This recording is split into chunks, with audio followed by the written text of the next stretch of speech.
준비하고 나 맡은 일 충성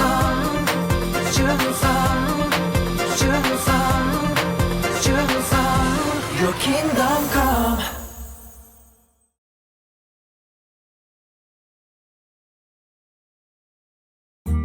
មានបរិមម្នាក់ឈ្មោះអាកាណារស់នៅក្នុងស្រុកអ៊ីស្រាអែលបរិមនោះមានប្រពន្ធ2នាក់ម្នាក់ឈ្មោះហាន់ណានិងម្នាក់ទៀតឈ្មោះពេនីណានាងពេនីណាមានកូនច្រើនរីឯនាងហាន់ណាវិញគ្មានកូនទាល់តែសោះដូច្នេះហើយបានជានាងពេនីណាគិតថាខ្លួនល្អជាងហាន់ណាប៉ុន្តែចំពោះលោកអែលកាណាវិញបែរជាស្រឡាញ់នាងហាន់ណាជាង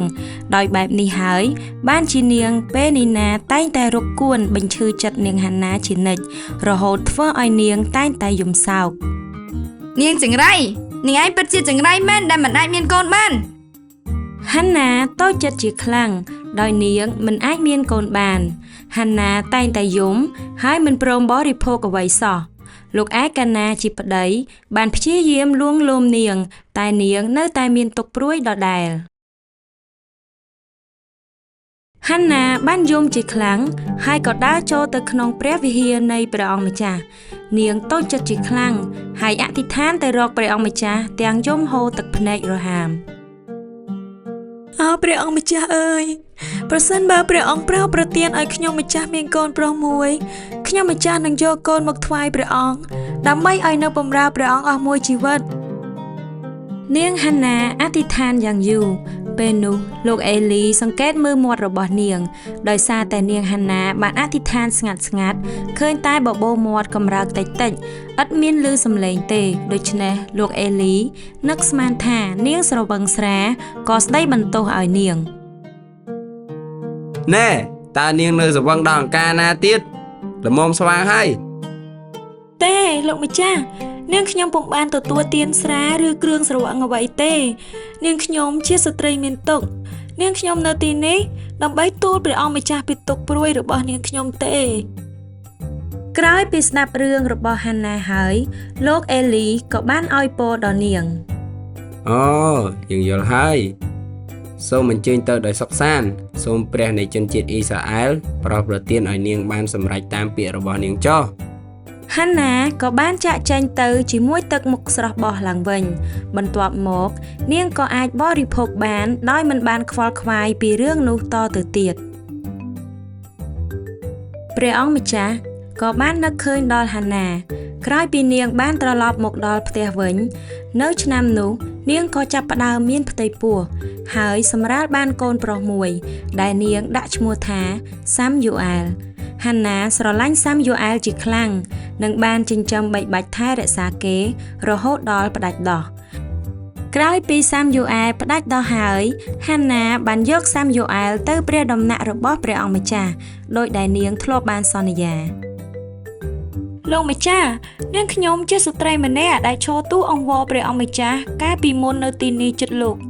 ហើយនាងខ្ញុំបានទូអង្វរព្រះអង្គម្ចាស់សូមឲ្យមានកូនហើយព្រះអង្គក៏ប្រោសប្រទានតាមពាក្យរបស់នាងខ្ញុំ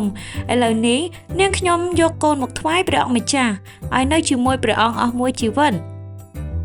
បន្ទាប់មកហាន់ណាក៏បានថ្វាយបង្គំនិងអរព្រះគុណទៅព្រះអង្គម្ចាស់កុមារសាំយូអែលនៅបម្រើព្រះអង្គម្ចាស់ជាមួយលោកអេលីនៅក្នុងព្រះវិហាររបស់ព្រះអង្គម្ចាស់បានប្រណីដល់នាងហាន់ណានិងបានប្រទានពរឲ្យនាងមានកូនប្រុស3នាក់និងស្រី2នាក់ទៀតសាំយូអែលក៏បានធំធាត់ឡើងក្នុងព្រះដំណាក់របស់ព្រះអង្គម្ចាស់នៅយប់មួយសាំយូអែលបានស្ដាប់ឮសំឡេងដ៏ចម្លែកមួយ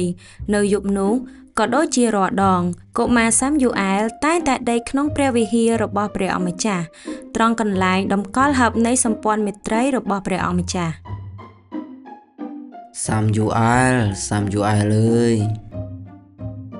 សាំយូអែលក៏បានរត់យ៉ាងលឿនទៅរកលោកអេលីបាទលោកតាយើងមានការអ្វីយើងមិនបានហៅឯងទេទៅដេកវិញទៅសាំយូអែលអើយពេលនោះកុមារសាំយូអែលក៏បានឮសំឡេងហៅនោះម្ដងទៀតរួចក៏រត់ទៅរកលោកអេលីបាទលោកតាយើងមានការអ្វីយើងមិនបានហៅឯងទេទៅដេកវិញទៅ សាមយូអែលក៏បានត្រឡប់ទៅដេកវិញដូចពេលមុន សាមយូអែលអើយ ពេលនោះសាមយូអែលក៏បានឮសំឡេងហៅម្ដងទៀត បាទលោកតា ណែសាមយូអែលយើងរៀបនឹងសម្រានលក់ហើយណា ពេលនោះលោកអេលីយល់ថាព្រះអង្គម្ចាស់មានព្រះបន្ទូលហៅក្មេងនេះ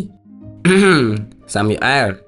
ប្រសិនបើមានសំឡេងហៅចៅម្ដងទៀតត្រូវឆ្លើយថាបើពិតព្រះអង្គម្ចាស់សូមមានព្រះបន្ទូលមកចុះទូលបង្គំជាអ្នកបម្រើរងចាំស្ដាប់ហើយ នៅពេលដែលសាមយូអែលត្រឡប់ទៅដេកវិញគេក៏បានឮសំឡេងនោះហៅគេម្ដងទៀត សាមយូអែលអើយ បើពិតព្រះអង្គម្ចាស់សូមមានព្រះបន្ទូលមកចុះទូលបង្គំជាអ្នកបម្រើរងចាំស្ដាប់ហើយ សាមយូអែលមានវ័យចម្រើនធំឡើងព្រះអង្គម្ចាស់គង់ជាមួយលោកហើយគ្រប់សេចក្តីដែលលោកថ្លែងក្នុងព្រះនាមរបស់ព្រះអង្គសុទ្ធតែបានសម្រេចទាំងអស់លោកសាមយូអែលបានប្រកាសគ្រប់អ្វីដែលទ្រង់បានមានព្រះបន្ទូលទៅកាន់ប្រជាជនអ៊ីស្រាអែល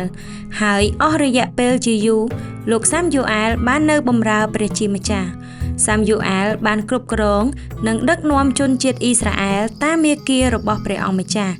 ហើយព្រះបានតែងតាំងស្ដេចជាច្រើននៃជនជាតិអ៊ីស្រាអែលតាមរយៈលោកសាមយូអែលគឺជាមនុស្សល្អលោកបានបង្រៀននិងថ្លែងព្រះបន្ទូលរបស់ព្រះអង្គម្ចាស់ដល់ប្រជាជនអ៊ីស្រាអែល